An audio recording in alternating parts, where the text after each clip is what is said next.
Hi, it's Owen with Sword and Historical Swordsmanship, and I'm Simeon with Swordman Historical Swordsmanship. And today we're going to talk a little bit about some safety things and things that we have for expectations for directors and staff for Queen's Gambit. So first things first, remembering that safety is our top priority for all staff, including directors and especially directors. And that begins at gear check.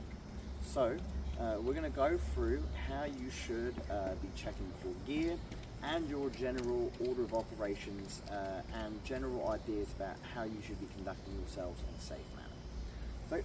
So Simeon, if you would. First things first, when you are checking your participant in, you're going to look at their mask.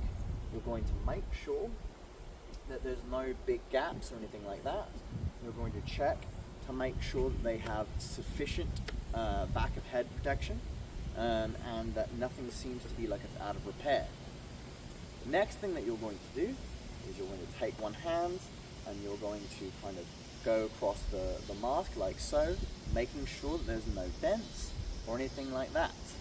We're also going to check the bib and the inside just to make sure that there's no tears or anything like that.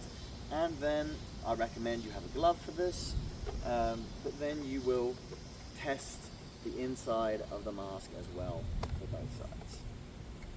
Next thing you're going to do is we're going to check gloves. Now I'm not going to go through the approved list of gloves for each tournament, but suffice it to say, for the purposes of this, we're just going to check each glove to make sure that they're in good repair, right?